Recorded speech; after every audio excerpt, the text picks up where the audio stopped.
Look, big bit of news for Arsenal, though, which is great for them, is that the big Gyokeres bomber, that they're very much going to get him. How good a deal do you think that is for Arsenal, Mark?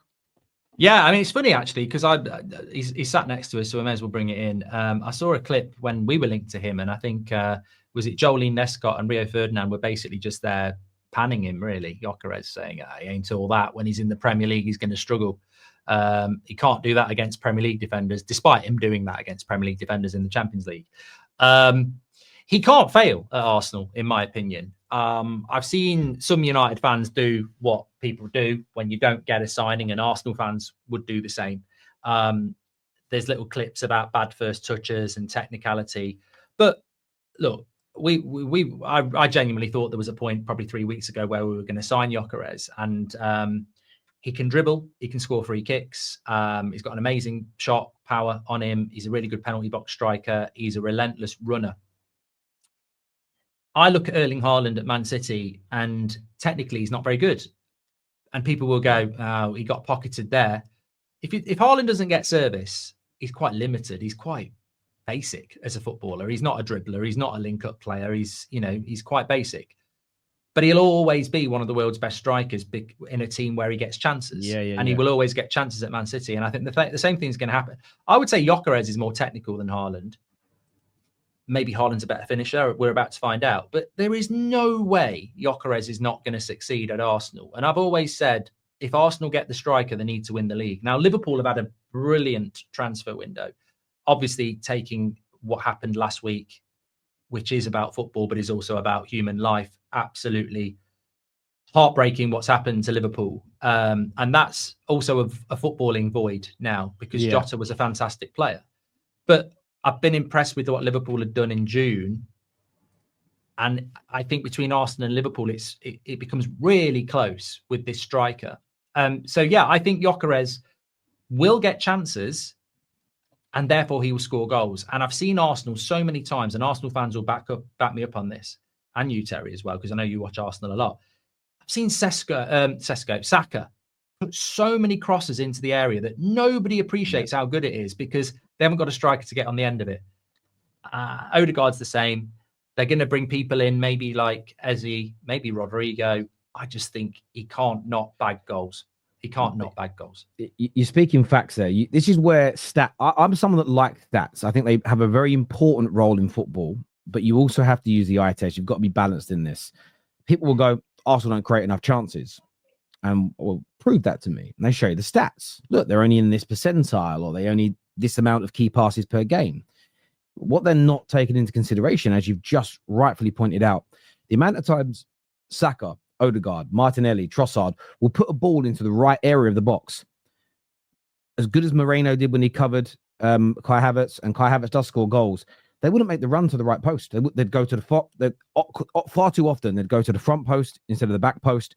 They wouldn't arrive late. They didn't have that poaching, predatory instinct. So therefore, nobody's there on the end of it. And if no attacker gets a touch on the end of a cross, it doesn't count statistically as a chance created. But we all know it does. When a winger puts it across the 6-yard box and no one makes a run and we all go crazy, that to us as football fans is the chance. The stats show that as loss of possession. They don't show it as a chance created. So I do think that there is a little bit of a anomaly here in the statistics around Arsenal, and I think Gyokeres is going to fill that. That being said, we've got a hot take on this, Mark. We've got a hot take. Let's take a look at this TikToker with a nose ring. Let's look what he's got to say. To create a problem for themselves that they don't even realise yet. It looks like it's very, very nearly done for Victor Gyokeres to sign for Arsenal. What problem does this create? Well, we know that Gyokeres is capable of scoring goals, scores absolutely bags of goals, all types of goals against everyone in the league, including the big hitters. Although he didn't score against Porto or Benfica last season, and 14 of his goals came against the bottom 4 in the league. And 12 of those league goals were penalties. He scored 19 out of 19 penalties in all competitions last season, a really reliable player from the spot. The problem, you ask? I'm getting onto that. Who is Arsenal's penalty taker now? Bukayo Saka. What does he do with those penalties? He boosts his numbers against the likes of West Ham, Burnley, Bournemouth, Brighton. He likes scoring penalties against teams worse than them. We've established that Gyokeres likes scoring goals against teams worse than them. Why does it matter who scores the goals as long as they win the games, right? What do Arsenal fans like to do? Insert their players into conversations they're not warranted. So it's either you give your new £65 million striker all the penalties so you know you're guaranteed some goals from him, or you let Saka stay on penalties so he can boost his numbers to stay in the Starboy conversations. Either way, one of them is being left out. Don't agree. I feel sorry for the lad because he's probably spent all weekend doing that edit, and it's completely nutty. So basically, because Saka might take the penalties, Gyokeres is going to flop. Look, put Wizard up front for Arsenal; he'll score goals. Right? What we were talking about still stands. Arsenal create a lot of chances in and around the box, but they haven't got someone to score them. Is Gyokeres going to score 40 Premier League goals? No, because he probably won't take penalties. But if he scores 20 Premier League goals, that will still be a massive improvement. So I agree with the kid there about, who's going to take penalties. But just because Gyokeres doesn't take penalties doesn't mean he's not going to score loads of goals. Because what we said before still stands. They haven't got a striker. They haven't got somebody to get on the edge of it. It's going to change the way Arsenal play. There might be an adaptation period, and he might flop because anybody can flop. I remember Terrace going to Chelsea and flopping, and I never expected it. But come on, this is where I mean, like the eye test will always beat stats because I see the eye test there. He's going to be a success. I'm really excited about the Premier League in a that's football sense or a football terrace sense because obviously in a United sense it's not exciting for us, but I think we might have a title race next year, and Arsenal, I think, need to win the title next year. I think if Arteta doesn't win the title next year, barring it's really close or there's a load of injuries, I think he's got the tools to go and win it.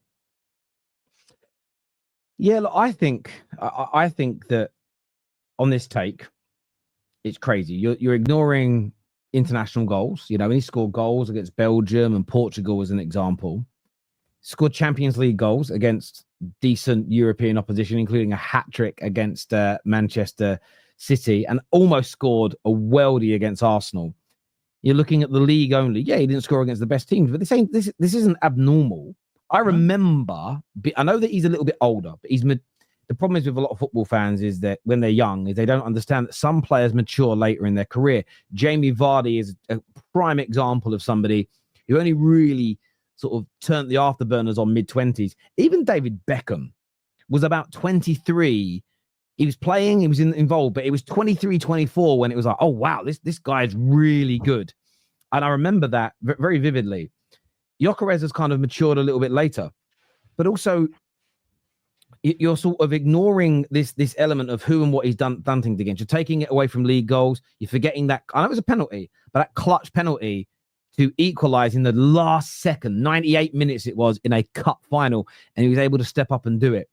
And there are lots of strikers, though, and I remember Wayne Rooney as an example, when there were stats, he has only scored this amount of goals against the top six. I remember Ronaldo getting all of that until he started to do it.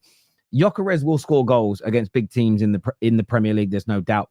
He's also going to be playing for a much better team than Sporting Lisbon, a team that Arsenal, who smashed Sporting, I think 4-1, 4-0 or something in the Champions League, is going to get an abundance of chances. This, for me, is just finding an obscure stat, having not watched him play, and making it run. And this is what you'll also see. He's just going to take goals away from others. No, Arsenal, I think, with him in the team across all comps, will grow the amount of goals they score, especially from open play. And that, for me, is it. And on them winning the trophy, listen, they do need to win. I know Arsenal fans get triggered by this you must win thing. And I think that's because the phrase is being taken out of context a little bit. All the top three teams that are going into this title race, Arsenal, City, Liverpool, must win, because that's the only judgment of success. That's the only way they can be considered successful this season in the Premier League, because they're the sides that have been in the title races for the last 3 or 4 years. That's the only measurement of success for you. Being out of a title race and just getting into the top 4, that's a poor season based on where you are right now. So I don't think it's a dig. I don't think it's unnecessary pressure. But for me, what a signing. I mean, it's such a good signing for Arsenal. It's unbelievable for me. And one of the next guys they're looking at is Eze. I mean, if they add him to their team, Mark, like, what's your views on that? Because a lot of people are not sure where he'll play or how he'll do. What do you think his impact would be at Arsenal? I mean, I'm just trying to figure out what Arsenal have done. I know they're still looking at that. Is it the Valencia or Sevilla centre back, Mascara? Yes.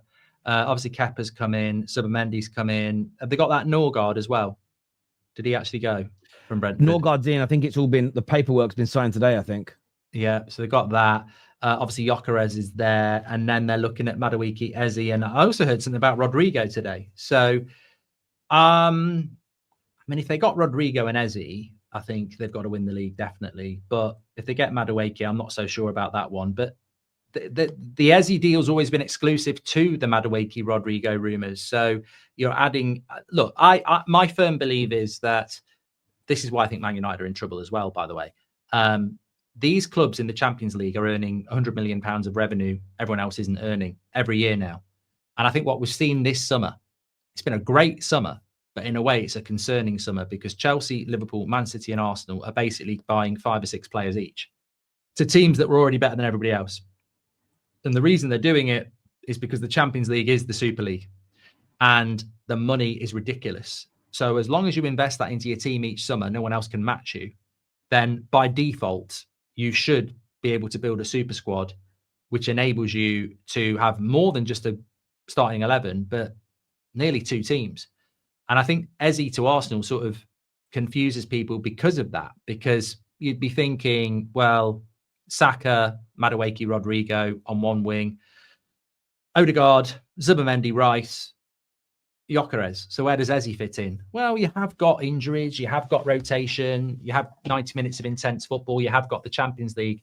So I think it's a little bit like Man City when you look at their options, or Chelsea. It's not just about building an 11 now. These top 4 clubs in England are building squads, whilst other teams can't build 11s. So as long as they're in the Champions League every year, they can afford to do this because it's another 100 million, 100 another. So yeah, I think Eze's just, I mean, he could start for Arsenal, but it's scary the quality of players that they're bringing in. No, it certainly is. It's worrying. It's worrying in terms of, well, the only thing it isn't worrying about Arsenal doing it is that we need someone to stop Liverpool from winning the league, and it ain't going to be us. So I'd rather Arsenal win it because I see them as less of a rival than Liverpool, and I don't want them getting to number 21. That's the only positive side to it. It's you know, a little. I'm not a big fan of the phrase "an enemy of my enemy's enemy is my friend." I'm not really a fan of that because that's a slippery, for me, that's a slippery slope way to look at the world. But yeah, I mean, at least there's going to be a title race. At least there's something to entertain us because I'm not too sure we're going to be anywhere near that conversation.